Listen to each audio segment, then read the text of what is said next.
Welcome to Everything But the Tip, the podcast that bucks the trend of the mainstream golf content being churned out by the masses. Presented by the co-founders of Smart Golf and Fitness, we're on a mission to guide golfers towards genuine improvement. No swing tips, no shortcuts, we're anti-instant gratification.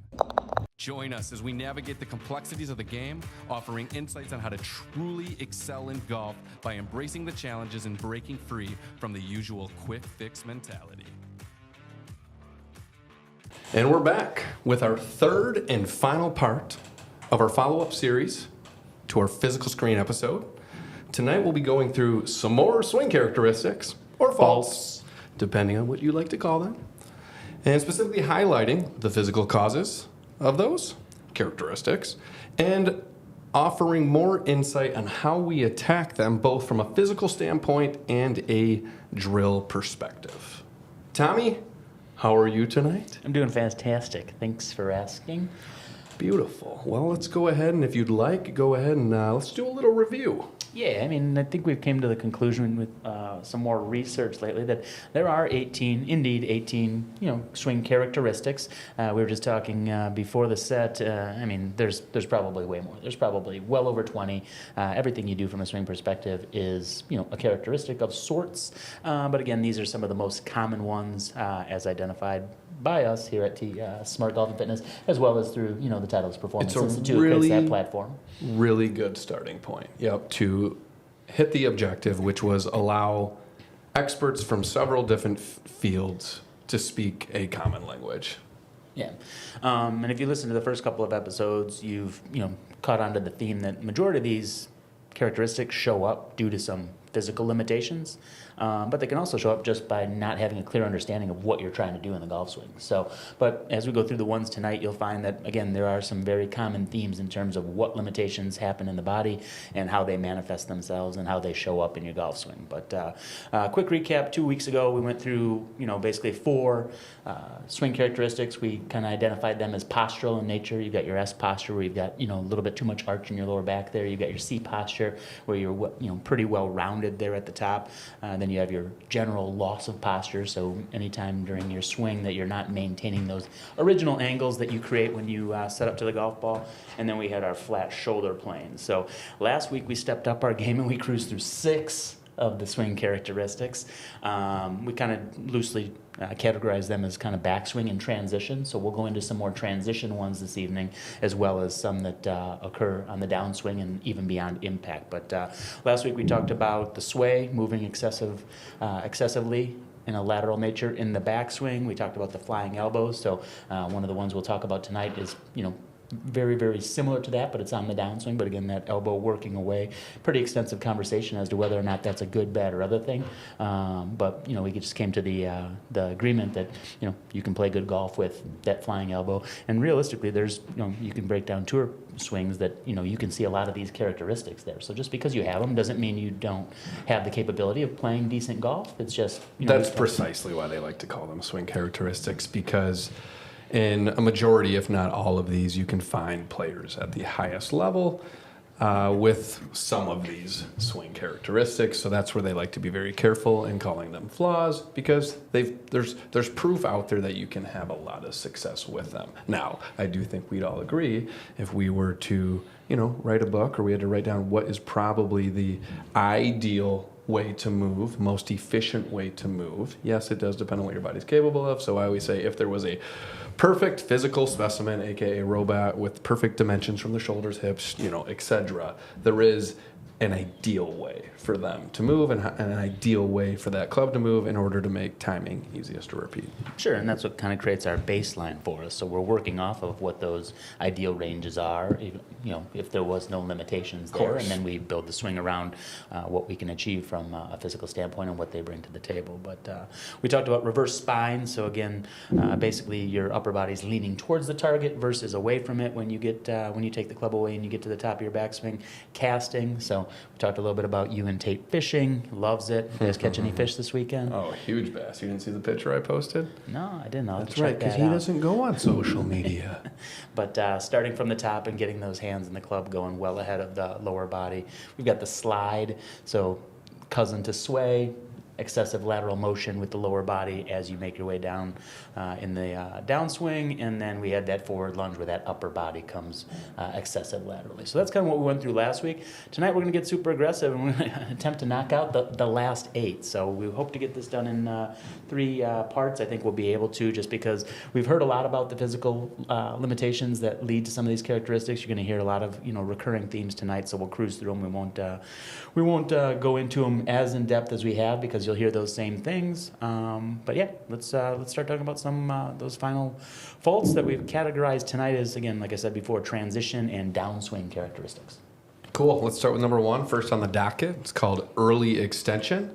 For those of you who have never heard of that, it's just a fancy way of saying, what is it, humping the shaft? Humping shaft. Your butt comes off of that line that you typically see your instructor draw there. No, in all seriousness, it is when your pelvis actually starts to move towards the ball too early in the golf swing. So if you think extension flexion, if you're standing straight up, well, if you take a bow, you're moving into flexion.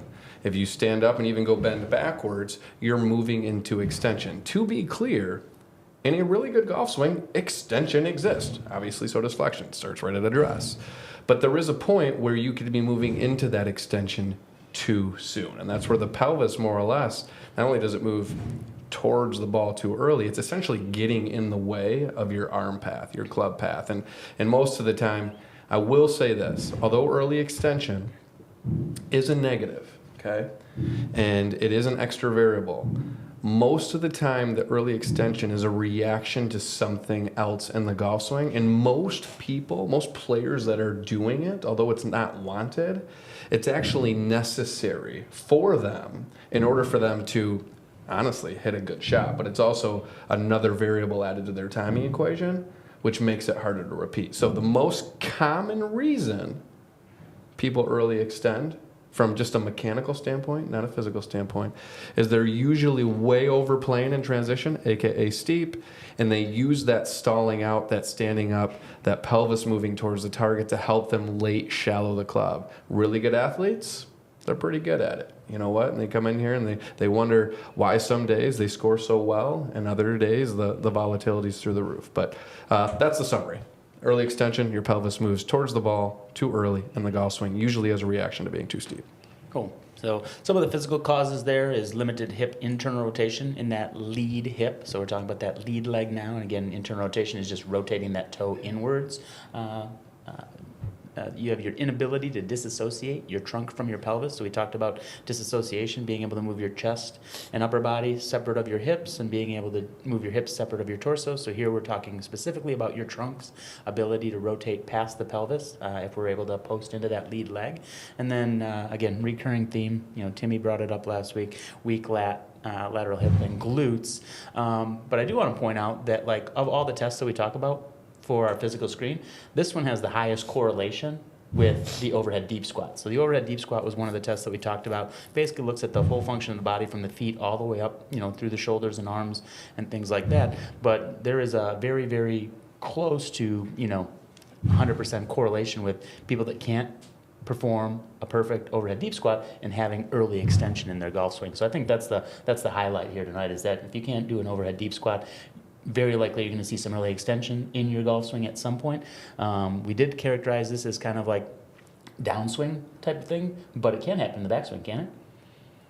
Yes, it can. So early extension, again, there is a point in the golf swing where it's supposed to happen. So you want to start to move into extension at a point right prior to impact. That actually helps you stabilize the lower body, helps decel, which then transfers energy throughout the rest of the chain. Don't want to go too in detail with that, but yes, of course.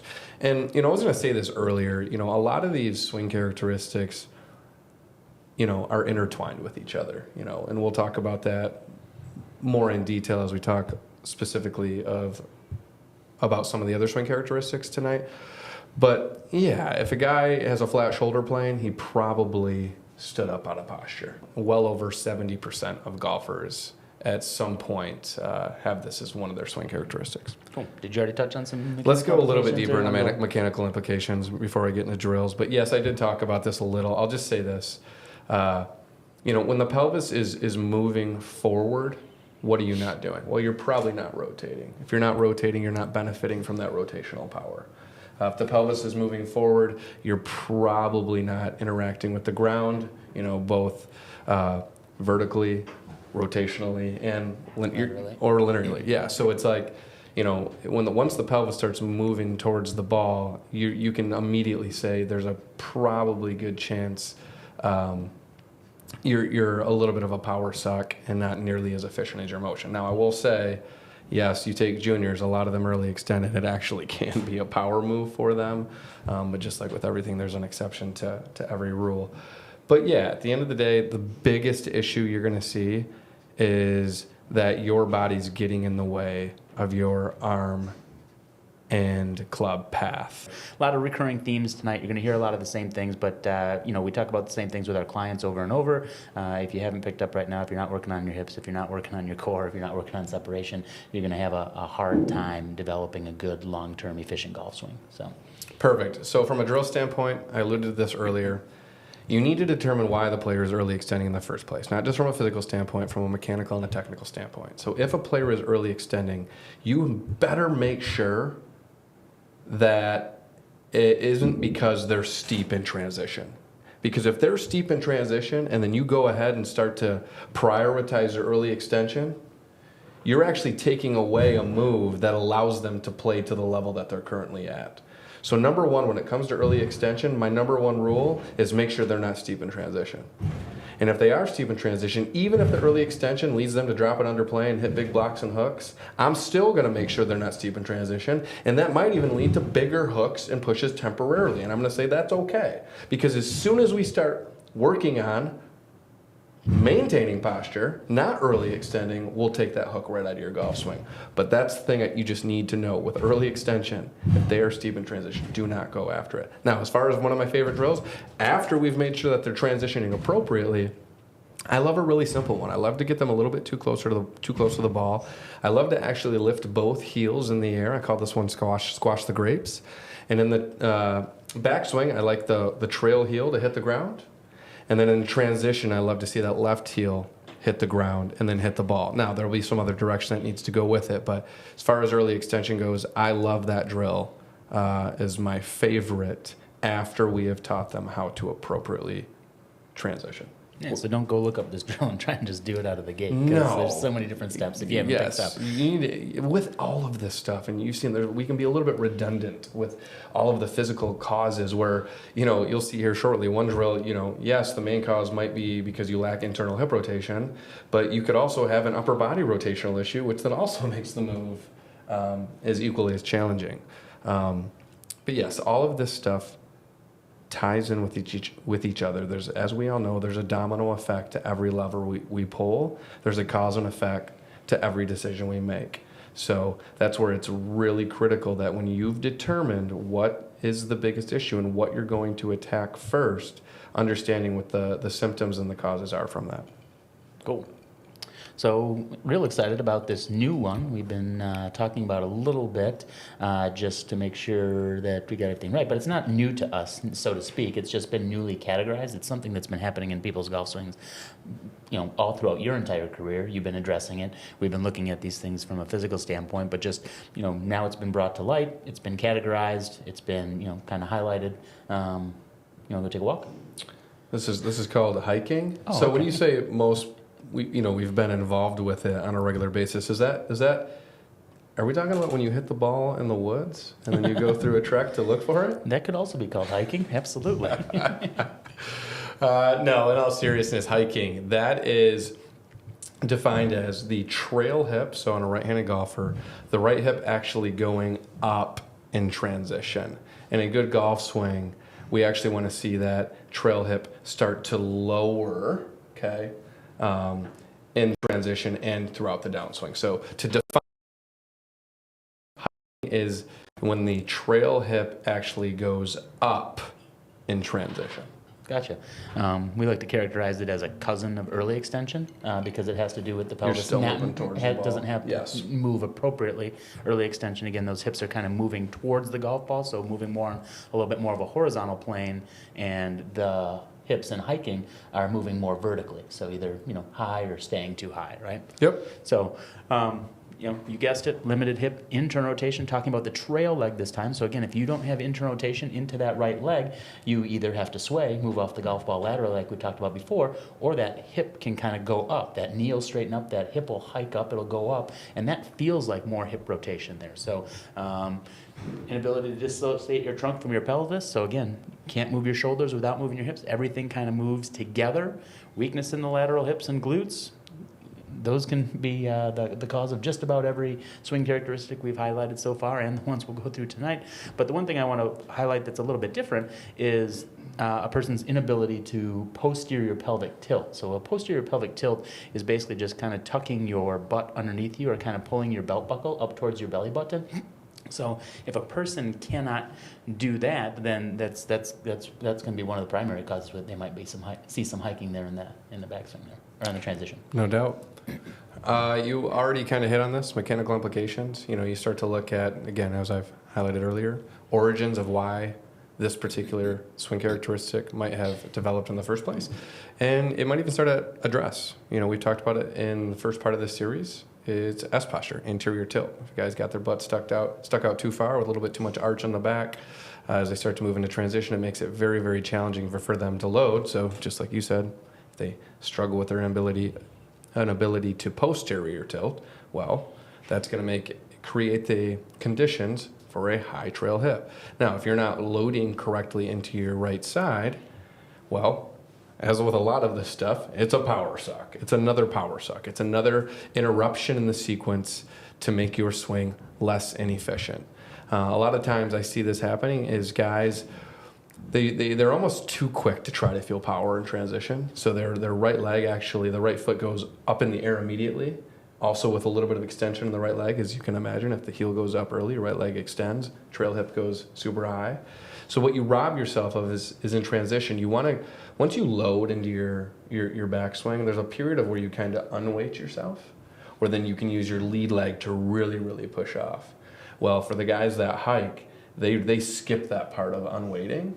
Not to say that you can't be successful with that, because there are guys on tour that hike. No, not many, but there are some.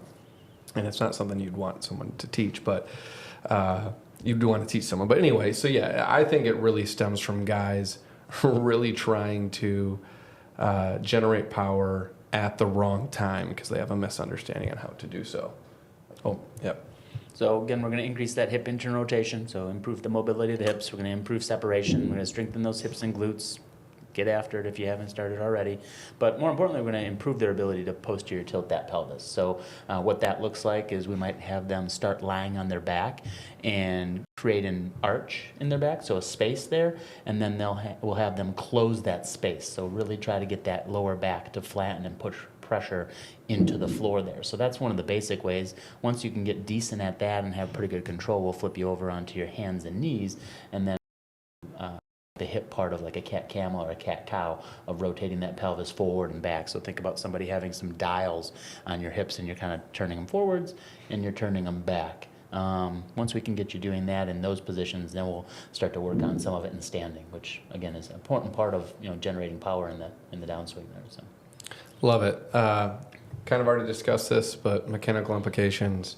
Yeah, it's ultimately going to be a little bit of a power suck.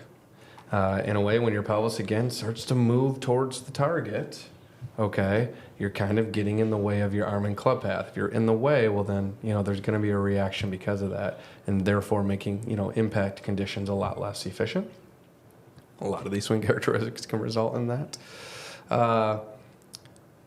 Yeah, the other part of that is, when I think mechanical implications, like chances are, I'm just actually going to jump to the drill side here real quick.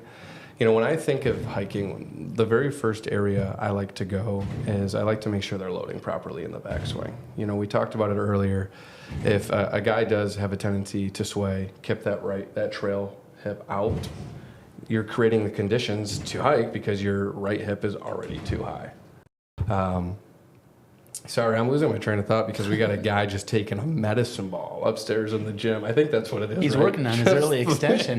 He's trying to make sure he doesn't early Just extend. boom. We thought I don't know if you've listened, if people have noticed in past episodes, you can, if you listen closely, there's a guy just ripping shots or a driver in the background. And I'm like, cool, well, we've taken care of that tonight in the hitting bay, but, now we got a guy just slamming a ball against the floor upstairs. It's med ball night. Oh my goodness, I'm about to run up there.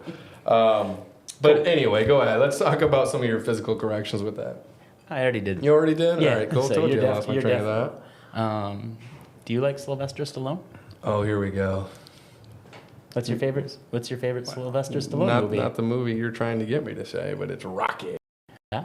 Well, Are you- who has a more favorite movie? Then there's Rambo. Rambo's good. Ooh, we got Rambo and Rocky, but I know what you're talking about. I don't know if this one first came out. Are you a good arm wrestler? Over the top. I love this flick. It's great, but not a real good characteristic to have in your golf swing. But a lot of people have it. Like, I mean, you go to the golf course, you go to the range. What percentage do you think you're going to see some people swinging over the top? High percentage? Yeah, I mean, about as highest percentages you can probably get when it comes to swing characteristics. I mean, honestly, you've got non-golfers that have heard the phrase over the top.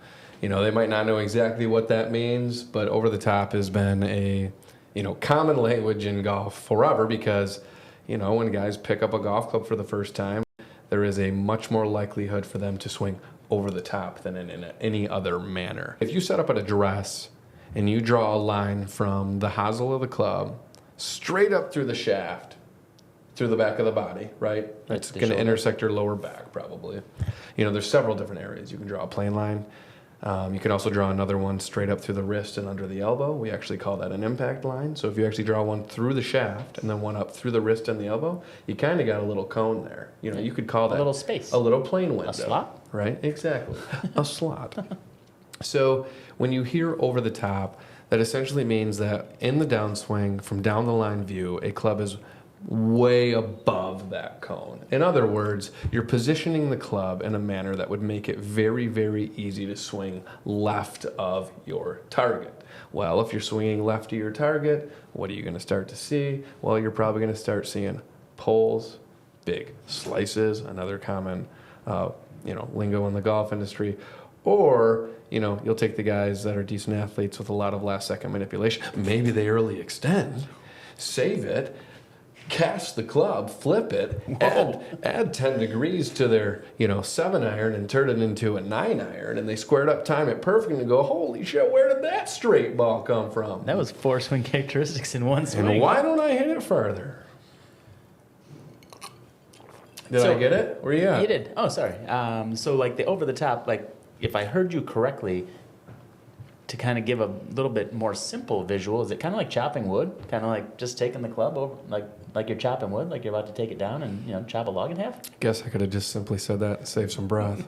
Well, all right. I was just making sure because I thought I knew what you were saying there, but I just want to make sure that all the listeners knew. Over the top's kind of like chopping wood. Perfect. Cool. Love it. And just to simplify, because you've heard me say all the other things multiple times already, biggest cause of that over the top is just an improper weight shift. Not being able to get the weight off of that trail leg into the lead leg, caused by an inability to disassociate or get the pelvis, the hips to go ahead, limited hip mobility either side there, and then again that weak core and glutes are showing their ugly face there. But they start to generate power from the top with the upper body versus getting that lower body involved. I think that's fair. I think, one of the reasons over the top move is so prevalent is because there are so many reasons it happens. And I don't want to go through the entire laundry list of all of those, but let's put it this way, man. We all want to be as close to playing as possible with a square club face and delivery position. And if you're not, if you're way outside of that, in this case, way above it, in order for you to really hit a straight shot, you need a lot of last-second manipulation through the hitting zone, which is the last thing you want in golf. Yes, that's when you time it well, you hit a really good shot, and you wonder where the hell that came from.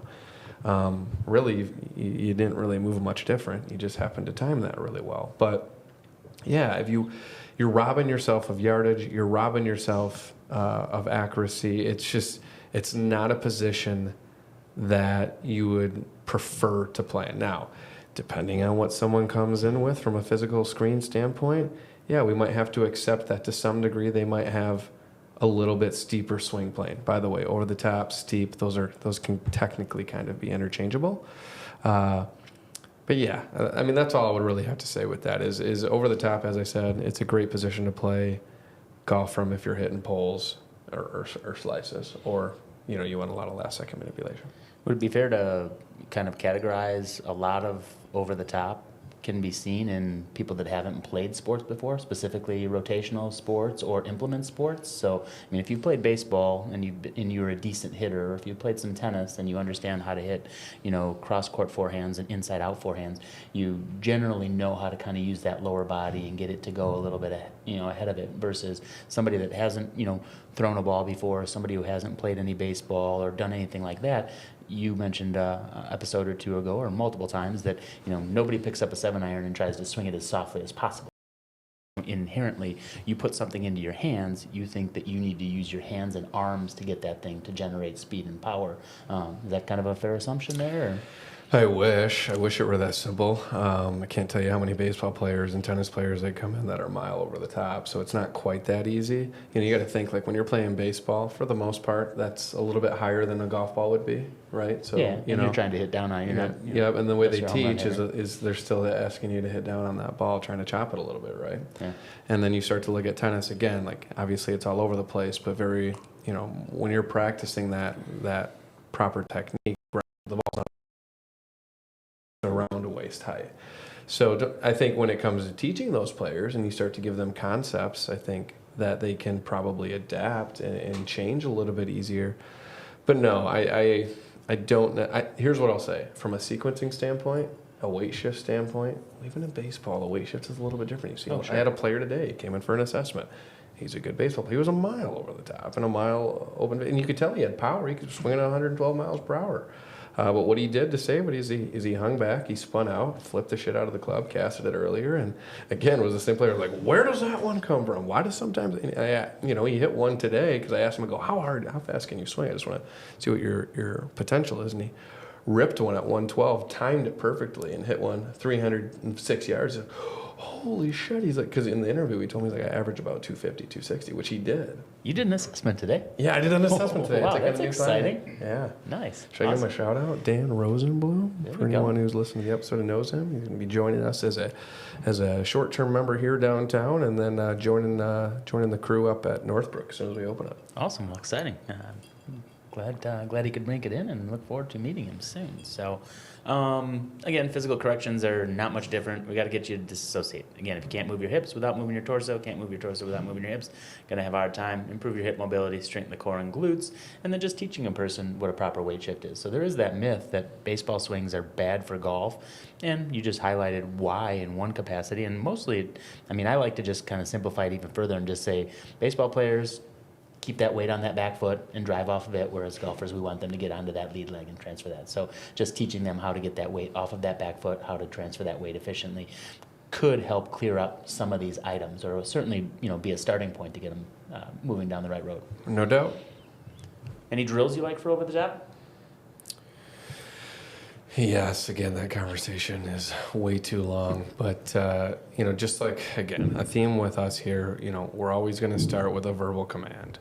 And we like to use TrackMan here. Over the top, depending on what they're doing last second through the hitting zone, typically could be a swing direction that is negative. So I might just ask a player quite simply, might not be a good result, but is curious to see what he does. I might just ask him to swing to the right. Sometimes a player will surprise you, swing to the right. They actually start swinging straight, and they have the athleticism to match up the club face accordingly. Now, yes, 8 out of 10 times, yes, someone will swing to the right. One, they either can't do it, or if they do, they keep their club face wide open.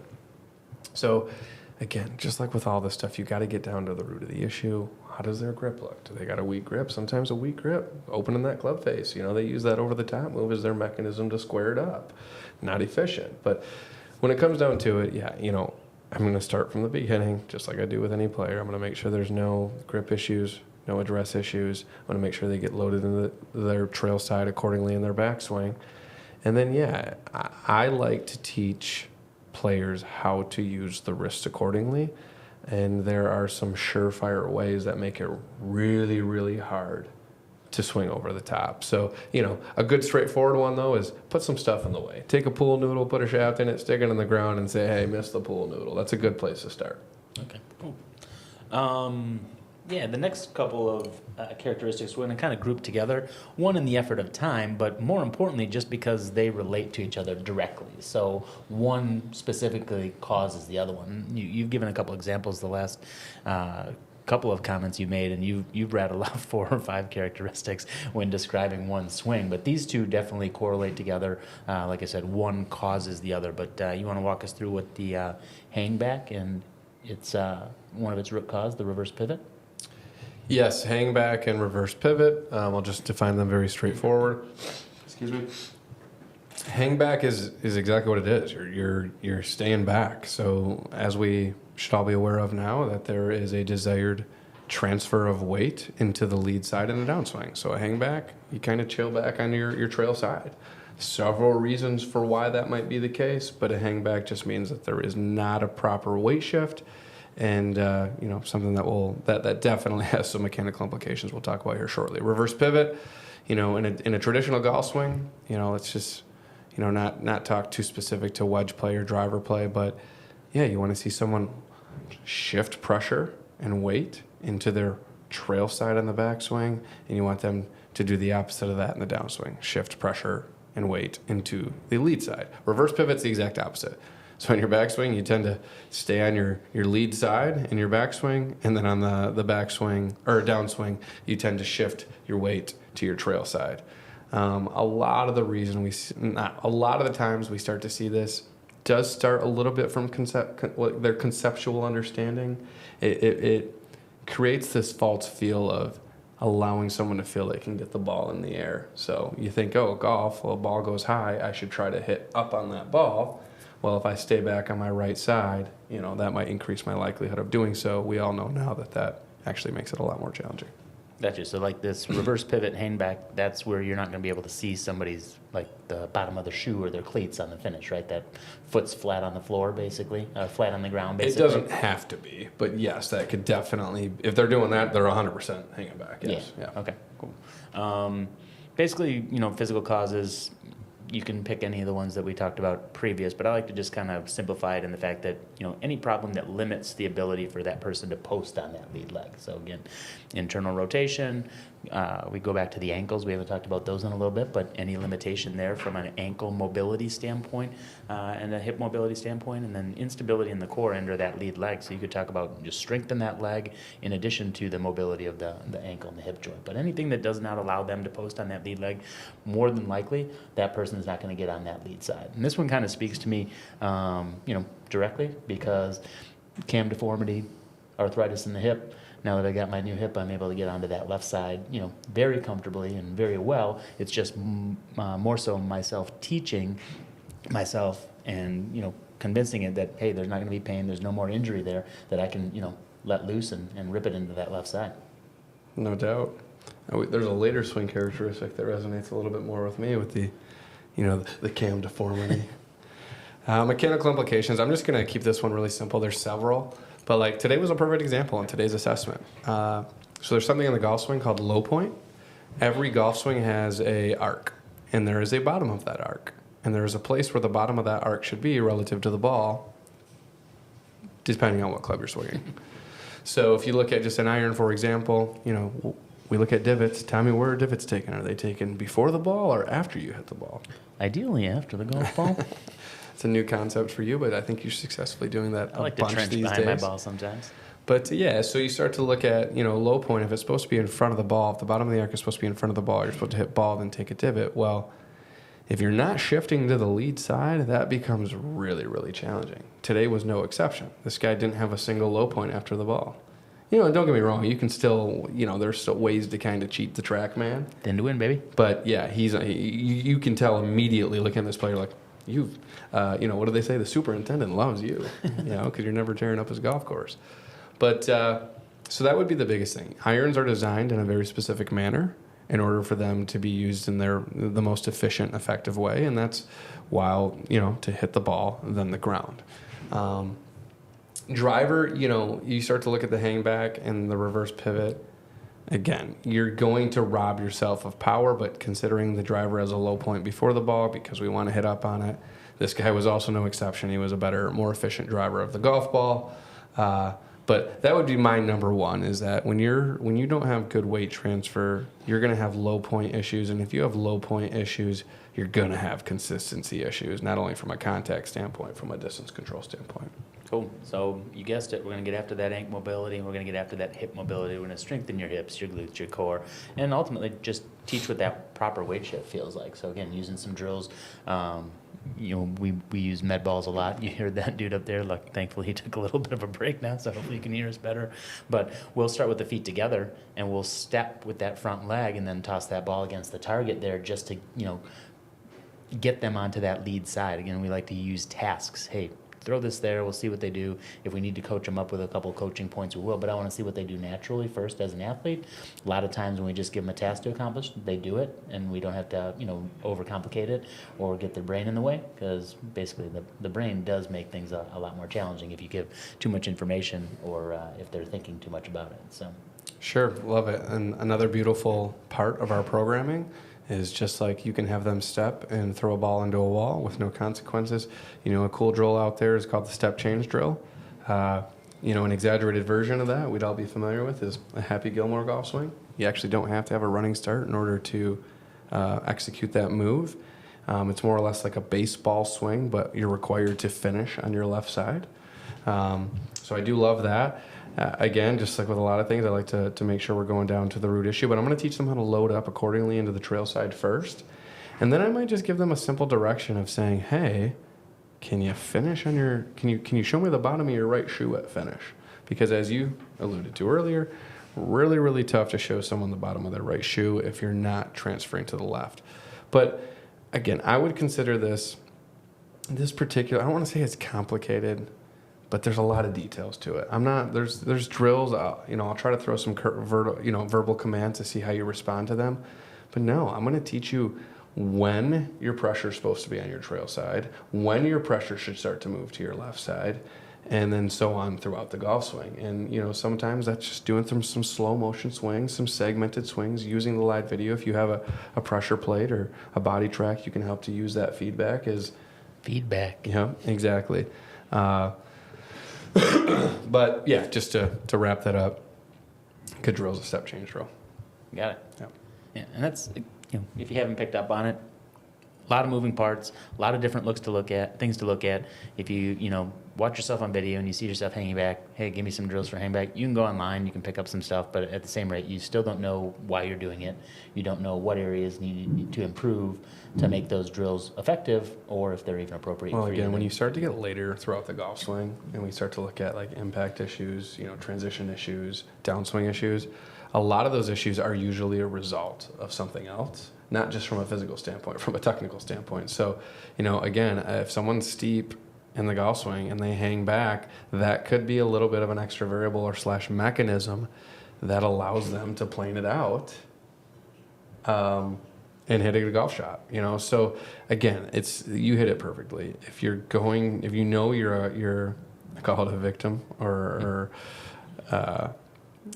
guilty, or again, I'm challenging how I'm saying it because again, TBI calls them characteristics. But if you have one of these swing flaws, you better be certain why you're doing it before you go immediately after it, because it could very well be a movement or a swing characteristic that you currently need or benefit from.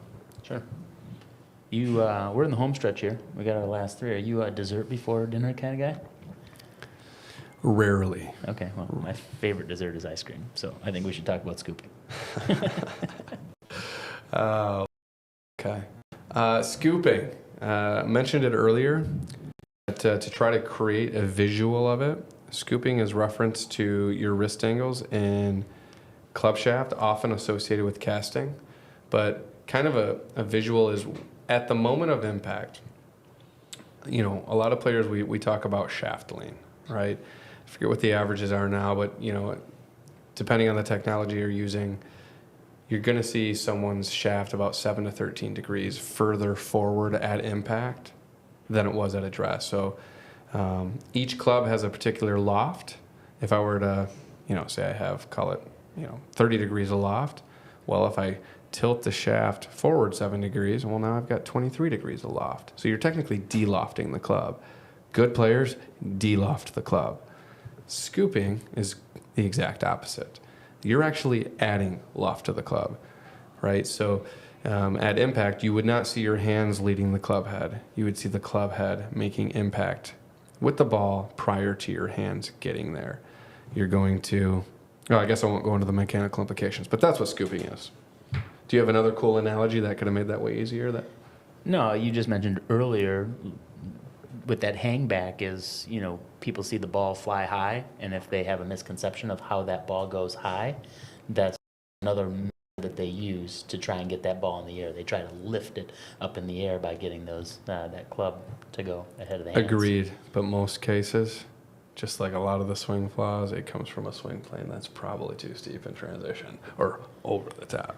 Well, we could have saved ourselves a couple of episodes if we just went and just said that the whole time. Basically. But yeah, I mean, I find this interesting, especially these last couple, because some of the swing flaws that we've talked about, we heard about the physical limitations, the causes of that, and they made sense. But because this is like an arm and like a hand related one, people think it has something to do with like the arms and the hands, which it does, but more so it has to do with, again, that lower body not being very, very involved. So a lack or limited contribution of that lower body in the downswing that causes that last minute manipulation that this person needs to make in order to just hit the golf ball. Their brain knows that if they miss the golf ball, that's way more detrimental than just hitting a crummy shot when you're out there with your playing partner. So it's going to do whatever it does. But again, lack of lower body power, limited hip mobility, lack of core strength, we beat that to a pulp.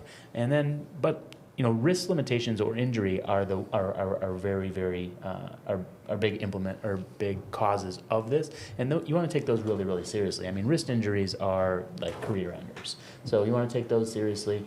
We also look at those wrist range of motions, that ulnar radial deviation, extension and flexion, because they are important for releasing the golf club. So we pay special attention to that if we see scooping in the golf swing. So very rarely, I don't even know if I can say ever, but there's always an exception to everything. It's golf. Do I see someone swinging on plane in delivery with a square face and they scoop? So in other words, scooping is always a result, not always, most of the time, a result of something else. You stated that, hey, if someone's not rotating well, they might scoop, right? If they're not shifting well, they might scoop. That's true too. But I would challenge you and everyone else as to all right, well, let's first work back to why they might not be rotating well. Let's first challenge why they might not be shifting to the left well. And we've already discussed it tonight. Limited hip internal rotation, lack of hip strength. It might be. That might have been the origin of it. But typically, again, going back to the swing issue we've talked about earlier, is if someone is steep and then they are a good athlete, well, if they're steep, again, we already know you're swinging towards the left. If you're over the top, we already know the swing direction wants to go left. Well, after we've already created that position, well, what can we do to correct it? Well, we can stand up and early extend. Well, if we stand up and early extend, we have to cast. Or we start casting to save it, and then we stand up and early extend, so we create room for the cast, right? Well, and then the cast, well, if we need to square it up, well, the flip can actually be a squaring up the club face mechanism, even though you're adding loft to it. So scooping's no exception, and if not one of the biggest issues where you better know why you're doing it in the first place, because although scooping is a negative, it's also the reason why you can hit really, really good golf shots. So as you're seeing, there's a little bit of a theme here. Being steep in transition is a really, really big issue in the golf swing. Calling it over the top, because it causes, as we've discussed tonight, so many other swing characteristics. So we've got listeners that don't want to take the ever important step in coming to see us at Smart Golf and getting assessed to figure out some of these root causes, and they don't want to put the blood, sweat, and tears in the gym. Can they just work on a cast early release scoop pattern and try to time that baby up and just work that in? I think in a lot of cases, you may not like this, the answer is yes, but there's a risk. if you don't truly 100% know the true origin of it, if it was physical. Because I've been guilty of that in the past, of working on something that I knew the technical side of it, but I didn't address the physical side of it. And you know, it didn't hurt the person, but there was definitely some limitations into how far I thought we could go and should have been with the time that we had put into it. But yeah, I mean, as you know, it's no different than the question. I know you're laughing over there with the question, but I think it's a good one for our listeners. But it's no difference than saying, hey, can someone improve their mechanics simply by only doing the fitness side? Yeah. Right? And in most cases, the answer is actually no. Like, you know, we'll create the conditions in order for you to now train. And yeah, you know, if you actually get someone stronger and they were extremely weak and they're more stable and they have more balance, yeah, you'd think that they'd be better at golf because of that. So sure, there are exceptions. But yes, I mean, if that were the case, if we couldn't do that, we'd have to put guys in the fitness program for a really long time until we start addressing their technique, which is obviously not what we do. Right. I think it's a funny picture to watch some guy like literally trying to cast really extended and scoop at the driving range and trying to get really good at that. Oh, is it? Maybe I misinterpreted your question. Is that what you asked? Is like, do you sometimes just teach people to do that? No, I was just like, if somebody just didn't want to put the time and effort in, they're like, oh, I'm just going to learn how to cast, early extend, and scoop here. Really, really good. I'm getting good at those three things. Well, you laugh, but going to the range and just beating balls, that's what majority of people are doing, right, without recognizing it. And that's where they'll go to the range, they'll beat a ton of balls, leave the range feeling like they just got better, because by the end of it, their timing was really, really good. They're like, all right, I'm getting better. But the truth is that style, without addressing the root issues, you've limited your ceiling of potential so low, it's not even funny. Nice. So to get rid of the scooping, we're going to get that lower body more involved in the downswing. We're going to improve the power production of that lower body. We're going to improve that hip mobility. That's going to help all of these characteristics that we've talked about so far, including the scooping.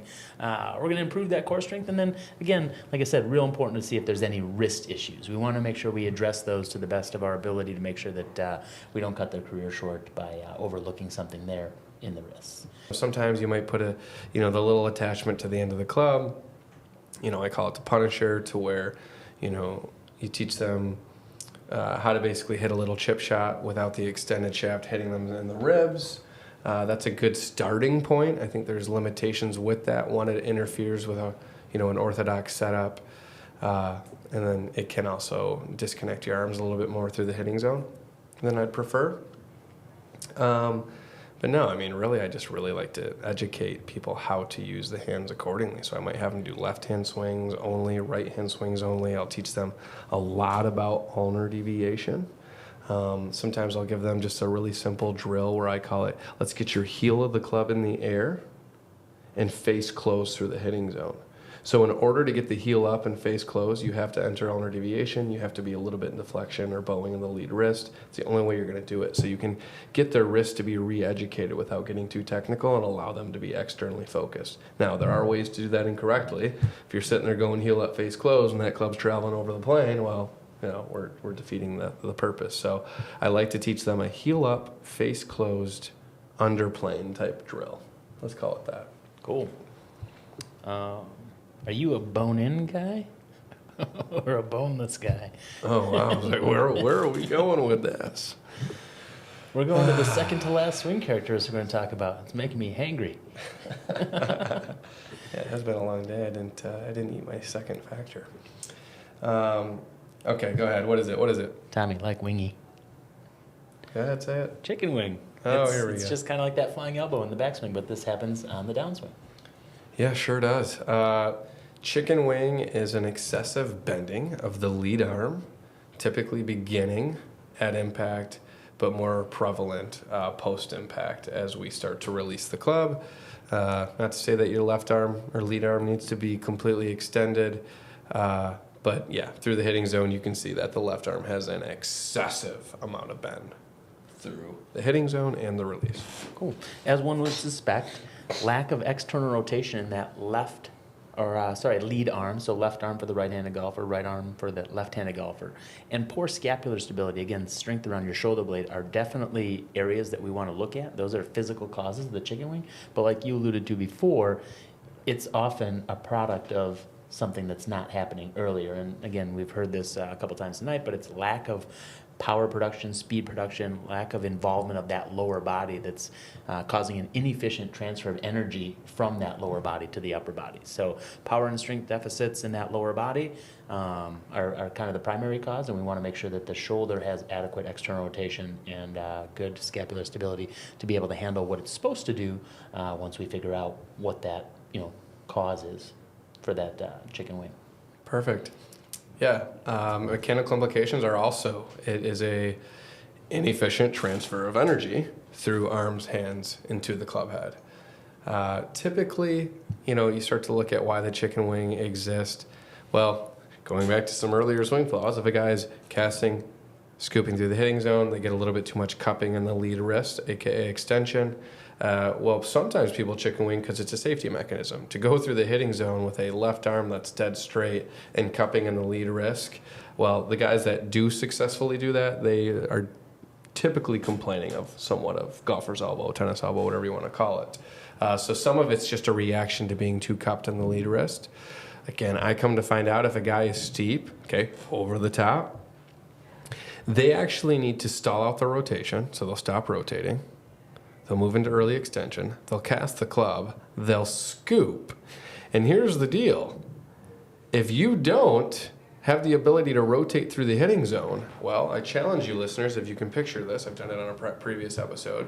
If you put both your hands together and extend both your arms, and I say, okay, you've got to keep your arms extended if you were and point to the left of you, but you're not allowed to rotate, well, you can't do it. So if you put your left hands on the left side of your body without rotation, well, a good way to do it is to bend your left arm, lead arm, aka create a very specific image that are known as a chicken wing. So in order to keep your arms extended, you have to have the ability to rotate your upper body, aka torso.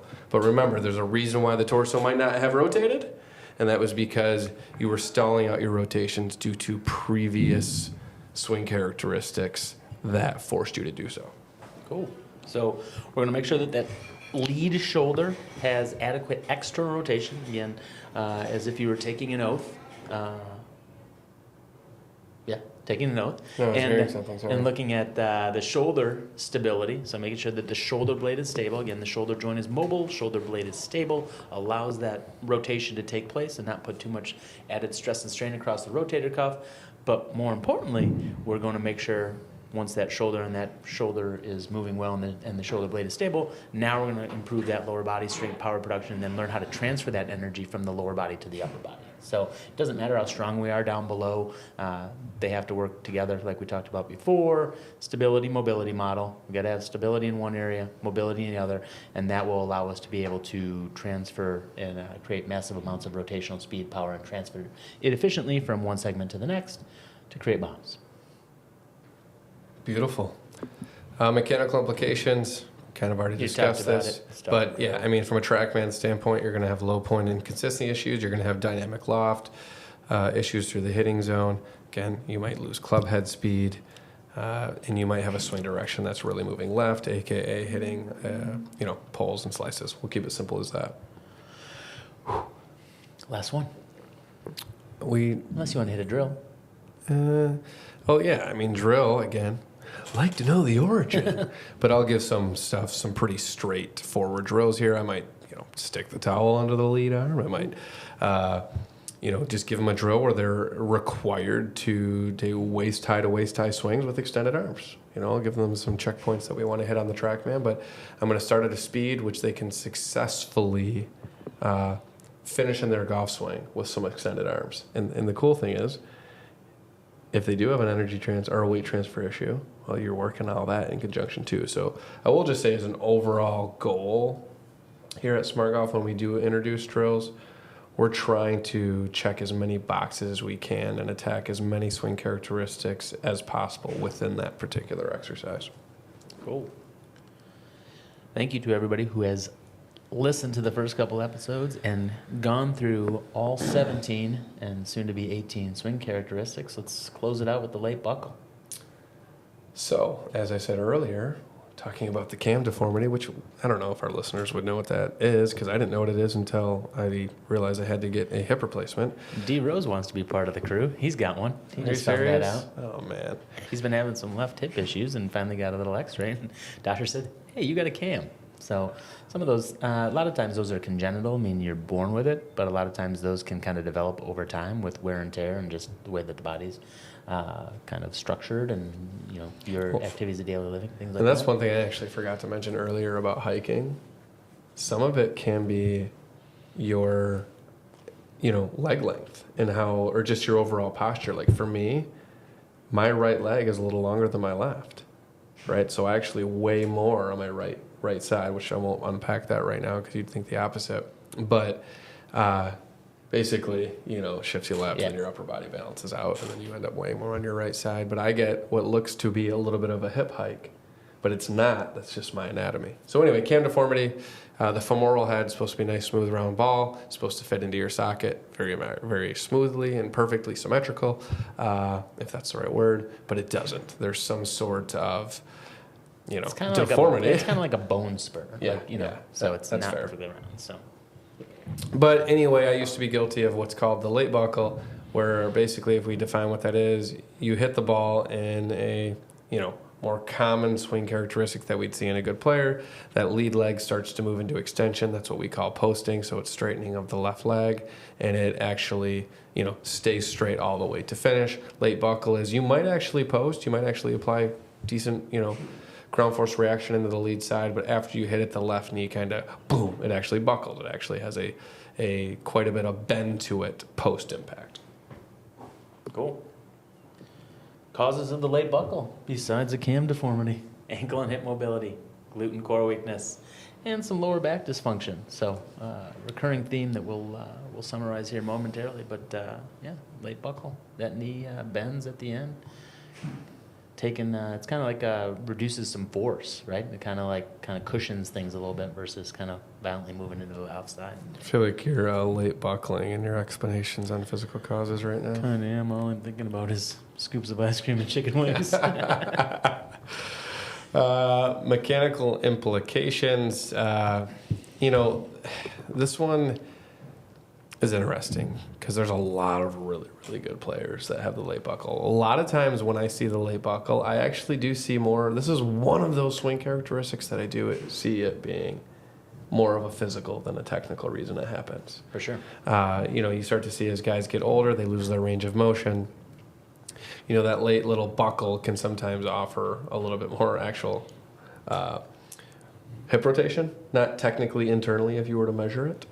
But you start to see, you look at the guys on the senior tour, some of the best players in the world, having a little bit of late knee buckle is not very common. Their hamstrings aren't nearly as flexible. They don't have as much dorsiflexion, so calf flexibility, ankle mobility, everything's just a little bit moving, just a little bit less, right? The range of motion in almost every part of their body is probably a little bit more limited than they were at a younger age. The good news is you can still have an effective energy transfer. You can still technically post. Posting just might look a little bit different. I would love to see the lead leg starting to straighten, but it doesn't have to actually be straight. And then if it buckles after that, sure.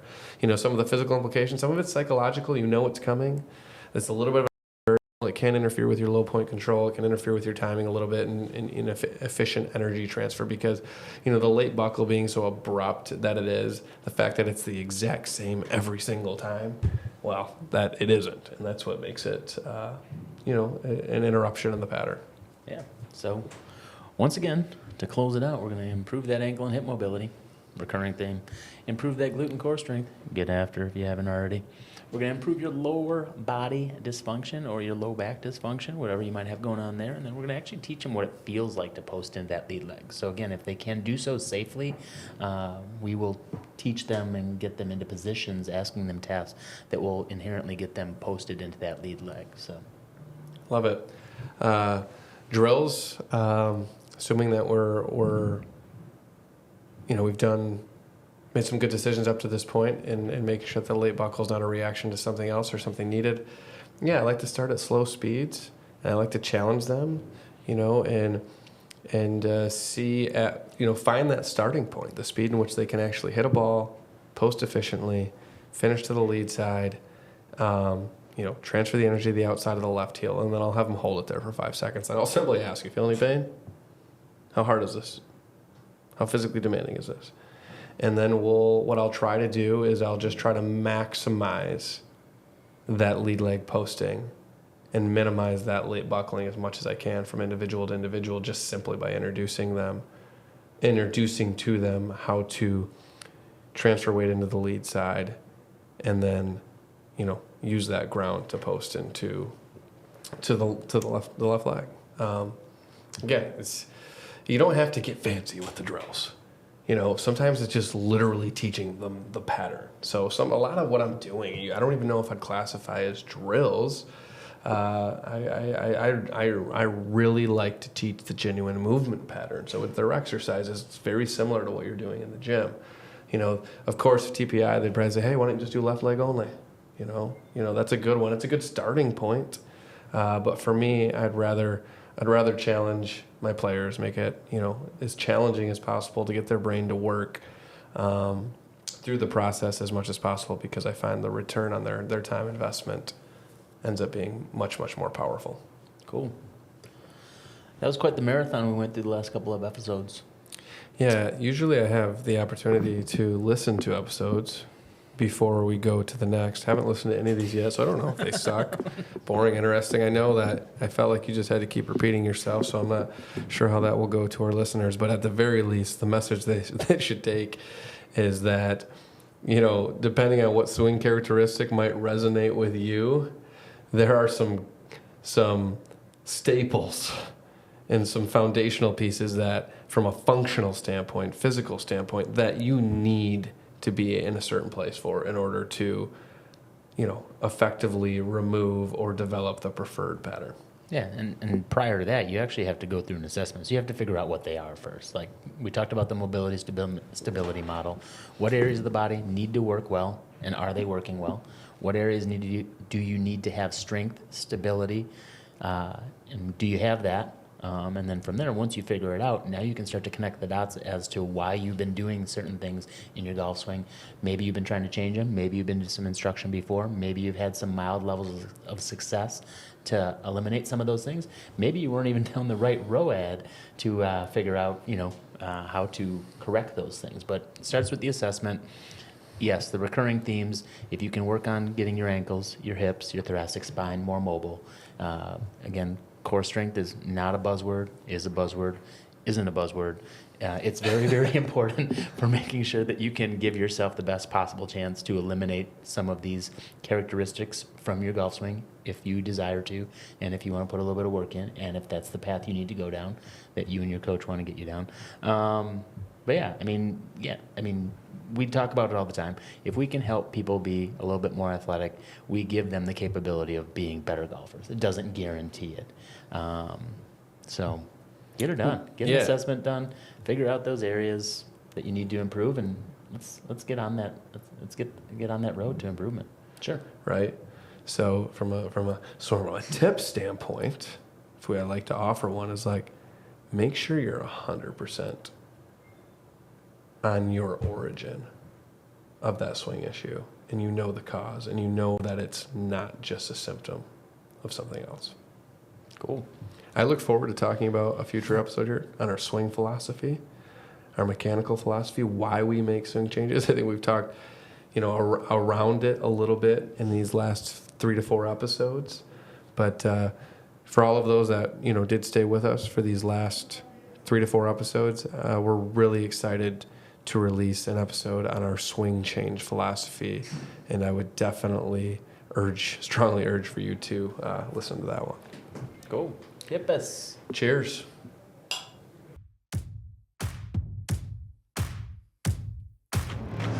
A big thank you for tuning in to another episode of the Everything But the Tip podcast. Stay connected with us on all social media platforms by following @SmartGolfFitness. For additional episodes, updates, and exclusive content, check out our website at smartgolffitness.com. Don't forget to show some love, like, share, and subscribe to ensure you never miss out on the latest insights and engaging discussions. Your support means the world to us. Until next time, keep swinging and stay fit.